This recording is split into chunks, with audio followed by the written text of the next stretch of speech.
get this. This is probably the craziest thing I learned about Saint Nick. So Tell me. we're in 3rd, 4th century northeastern France. There's a butcher.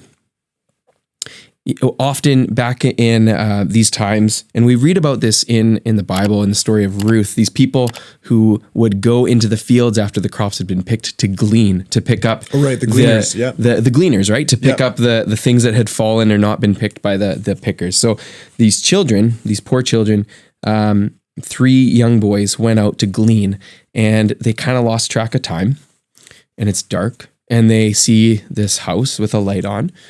And they go and knock on the door, and it's this butcher's house. And so they say, hey, can we come in? We're hungry. We're cold. Mm-hmm. Butcher says yes. So little do they know, I don't know why, but this butcher decides to chop them up into pieces. He literally butchers these 3 children. The children. And he takes... not...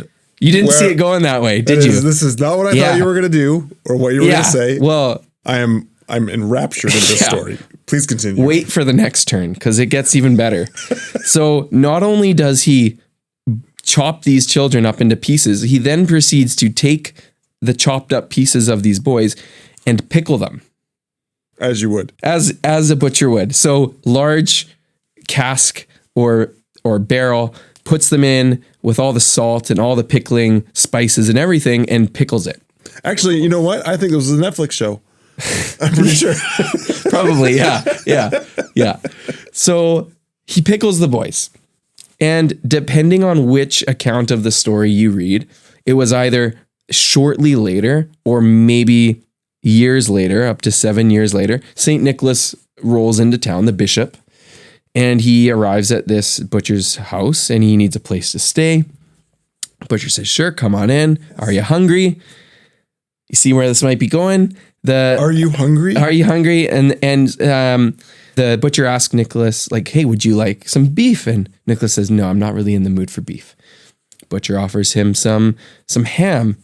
Nicholas says, no, I'm not really in the mood for ham. He says, well, what about some like poultry, some chicken or whatever? He says, no, I really, you know what I really want is some salted pickled meat. And the butcher is like, at this point, he's like, man, this guy knows. He knows. And sure enough, miraculously, because he is St. Nicholas. Yes.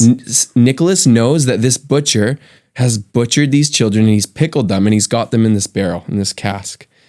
And so somehow, again, all according to the story. Yes. What do you think Nicholas does? Do you have any guesses? I mean, my guess, it's a pretty wild story based on right the now. Ridiculousness of this story so far, is that he unpickled the children, repaired them, and resurrected them. Yes, he resuscitated the 3 boys. He brought them back to life, according to the story. And he, at least in one tradition, this butcher became Nicholas's like kind of whipping boy, or like his helper that traveled along with him. Like he literally tied him to, like Nicholas tied him to his horse. So he had to follow along wherever he traveled to, helping him with whatever he was doing. Unbelievable. Awesome, cool stories. He's a patron saint of pretty much everything. He's a patron saint of children, obviously. Unnatural. Sailors. What about patron saint of the pickling process? Yeah, probably that too. Yeah. Makes sense.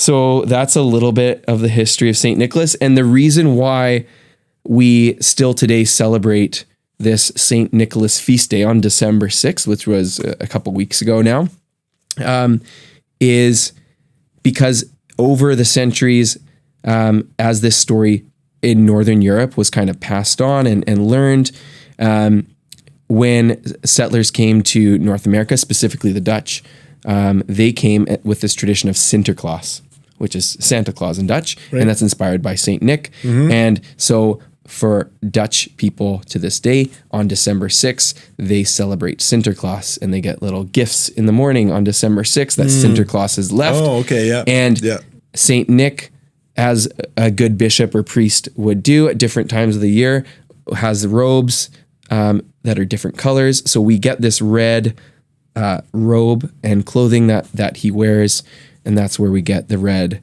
and white, and the hat that Santa Claus wears.